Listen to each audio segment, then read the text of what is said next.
Good morning. Good morning, everybody. Today is Saturday, June 16th, 36 days from my last infusion and 22 days since my last chemo pill. Phenomenal. Things are awesome. In the laundry room again. It's Saturday morning, doing my thing. I did have my mapping appointment this week. Back up a sec. Still have a little bit of the neuropathy going on, the numbness in the fingers and toes, cold sensitivity. It's been cold lately for some reason on my feet a little bit more. I'm feeling more of the neuropathy there, but it's not unbearable. I can deal with it. It's no big deal. And again, like I said in previous videos, that it's very possible that it takes 6, 7, 8, 10 weeks sometimes to get rid of some side effects. So you don't really know if you're going to have them forever or not until that kind of window is passed. Again, it's only been like 4 weeks, which has been so much fun. Forgive my throat a little bit. I'm a little bit slow this morning. Jojo and I had margaritas up on the roof yesterday afternoon, which was fun. It was a beautiful day yesterday. It was gorgeous out yesterday. So when I talked to her in the afternoon, she said she wanted to have a couple of her seltzers. So we ended up going up to the roof and just kind of sitting visiting with some neighbors. Hey, neighbor. So anyhow, that was fun. We had a good time. So I'm a little bit slow this morning. I'm not hungover, but if I was hungover, you'd know it. But just a touch, kind of a little slow getting going this morning. I'll be back into being obnoxious shape in no time. Anyhow. Again, side effects, a little bit of the neuropathy. That's about it. I'm drinking ice cold water, ice cold margaritas, ice cold everything, no problem. But again, when I'm putting the ice in the cup to make the margaritas, my fingers get sort of weird. It's gonna be interesting to live with. So I did have the mapping appointment this week at the doctor's. That was interesting.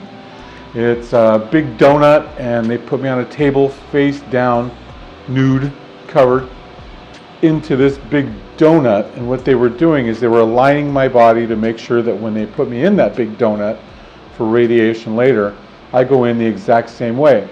So when they laid me on the table, there's 2 holes. One for my belly, if I were to have a belly, and just below it is one for my wedding tackle. that kind of just hangs in there, and so I'm comfortable. It was weird. He called it the jewel box. It was funny. So anyway, laying on this table that goes into this big donut where they apply the radiation, you have to be in the exact same position every single time. Cool. So what they did is they said, okay, Mr. Chavez, we're going to put you in a couple of times. This first one's going to be about 45 seconds. Next one's going to be about a minute. After that, you'll be all done. I think that's what the timing was. Regardless, I wasn't in there forever, but I wasn't in there quickly either. Just kind of in, a couple of zaps out. I'm sure there were test zaps. They didn't do any real radiation on me. Just a couple of test runs to make sure that they had me set up right in the correct position, to make sure that they get the right spot to miss the important parts that I talked about in the last video. One of them being the outdoor. I want to make sure that that's maintained and there's no issue with that, and I brought that up to them in no uncertain terms a couple of times. Like, you guys do what you got to do, but just protect that part. Anyhow, so he says, and Dr. Fossum's going to come in, and once we get you all lined up and positioned correctly and your spine all straight and all that stuff, he's going to come in. We're going to mark you with a Sharpie in a couple of areas. And those areas, we're going to line you back up again to make sure. And then once we know that that's exactly where you're going to be, we're going to tattoo those areas. And it's not like a whole tattoo gun. It's just a pin prick with a little bit of ink in it. So initially, when they marked the areas where they explored me in September, October, November, I had tattoos on the inside of me. Now I have a couple little tattoos on the outside of me, and I'm not a tattoo person. So funny. But he said that when Dr. Fossum comes in, he's going to put an anal marker on you. And I'm face down, it's like a massage table, and I'm like, what did you say? And he says, an anal marker. And I said, okay, what's an anal marker? He says, well, it's sort of a BB. It's sort of a BB that he puts in your anal verge. So when the scanner scans everything to mark you where we're going to do everything, it marks where that particular spot is, and it sits in kind of your little bink. It just sits in there to mark. Did you get that? Bink. So that BB kind of sits in there, so it marks in the machine where that anal verge is, so we know exactly where it is every single time. I said, great. Put a few of them in there if you need to. Let's make sure we mark it. So sure enough, I'm laying there, and he kind of makes room and puts the little BB in there, which nobody told me about. Thank you. People that have been in this process could have warned me. Anyhow, so got that all done, went in for the scanning, scanned a couple of times, beep, bop, beep, beep, beep, beep, beep, and then I was done. Guy said, okay, cool, when you stand up, we'll put your robe back on forward so you can get up and you can go get dressed. I'm like, cool.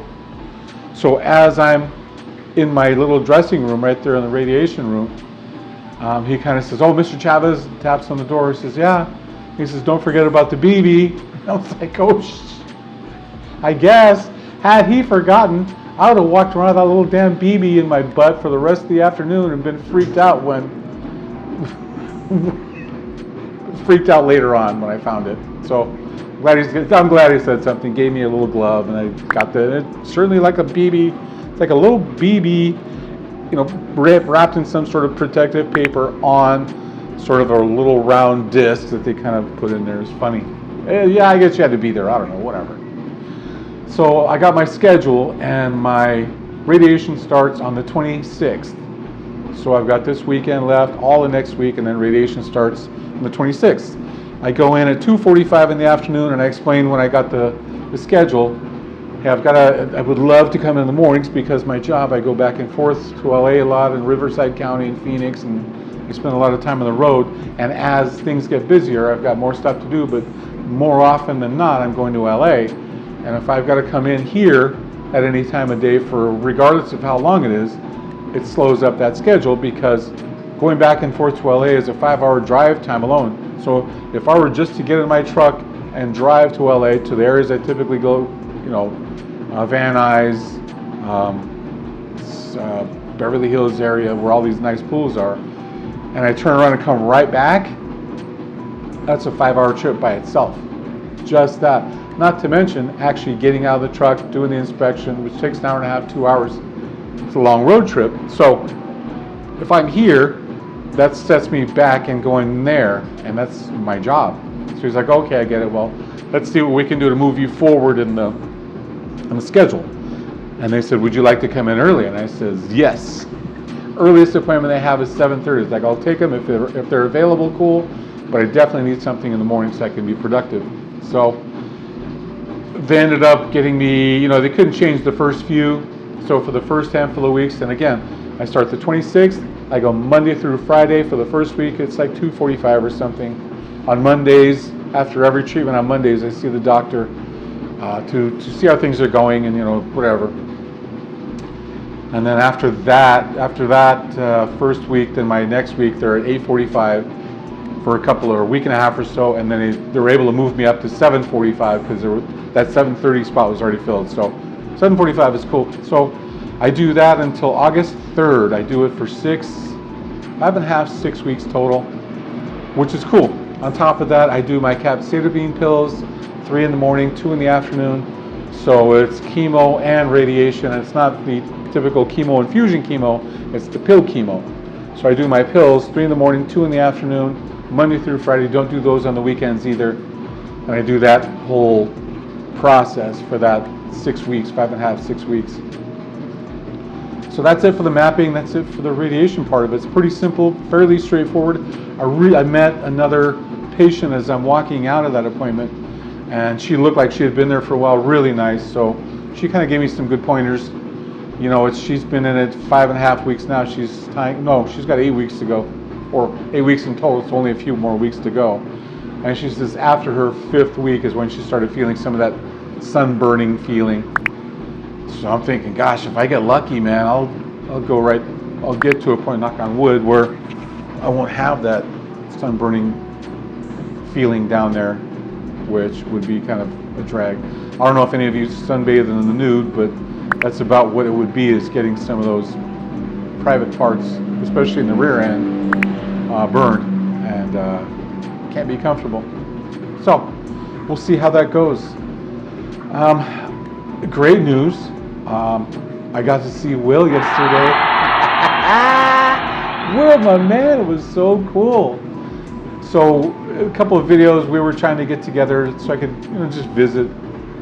And just as somebody who's going through the same thing, it's nice to sit with somebody who knows where you're coming from. And all you friends and family that have been involved, thank you so much. But to sit with somebody who's actually going through it and through the exact same thing and through the exact same procedure you're going through and already been there for a year or so, 2 years, it's really super helpful. Super helpful. Plus, I love Will. He's a good dude. And we all need our support, and it's not that Will, forgive me, brother. I'm not saying you're lonely or any of that stuff. It's just nice to sit with somebody for a while. And I was there longer than what I thought I would be, which was super, super cool. I loved our visit, brother. That was so cool. As I tell the next story that goes up before that visit, I'll post some pictures of the visit first. So part of Will's background is Will has just been an active, really super healthy guy, bodybuilder, nutritionist before it was called nutritionist. The dude's smart, and he was telling me yesterday that a lot of the paperwork, a lot of research that he did wasn't on a cell phone, because this is 60s, 70s stuff. So it was actually by magazine, by newspaper, by library.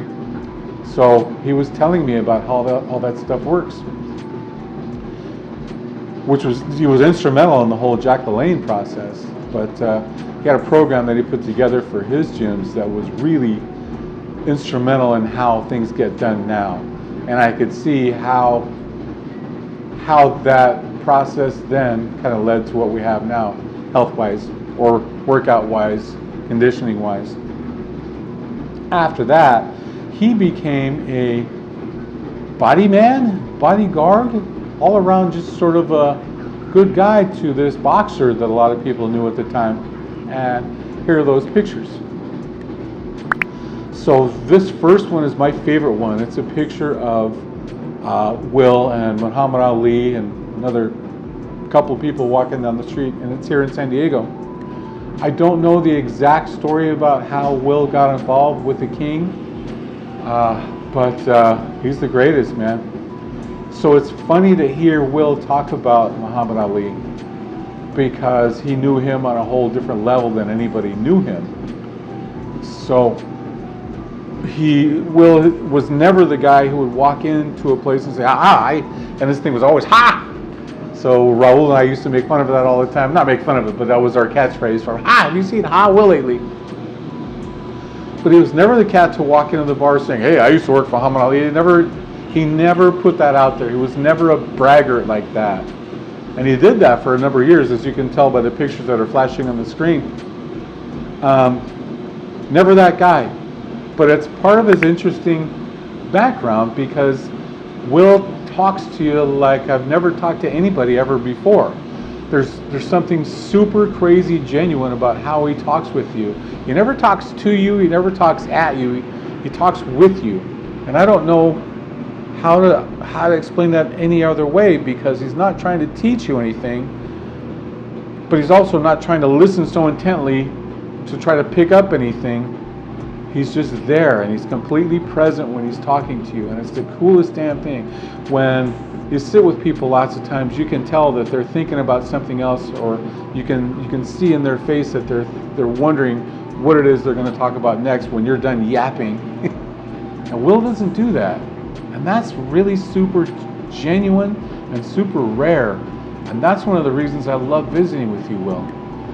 You just have a dignity about you. You have a respect about you that you just command that sort of, this guy is freaking phenomenal. So when I say I love you, Will, I love you, man. You're just a super cool dude, and I really appreciate our visit yesterday. And I know we're gonna have more.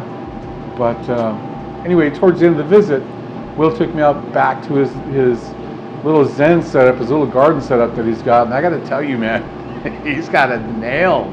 It's super cool. It's just a little escape back there.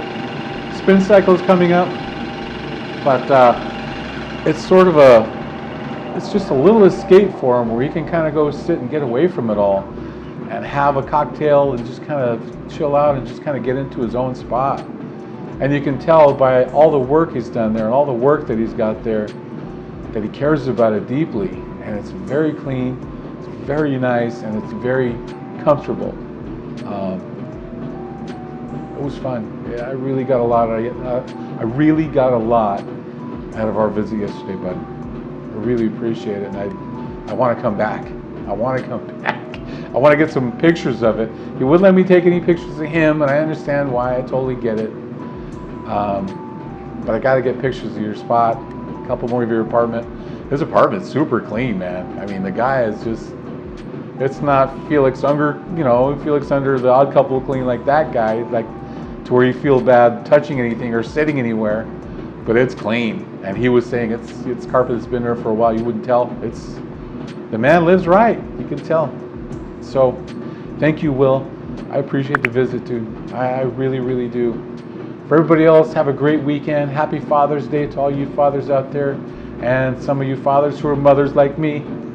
You know what I mean. So, thanks for all the God-given blessings and thoughts and all the positive vibes. I appreciate it. Have a great weekend. Onward, folks. Onward, people. I'll talk with you soon. Have a great day.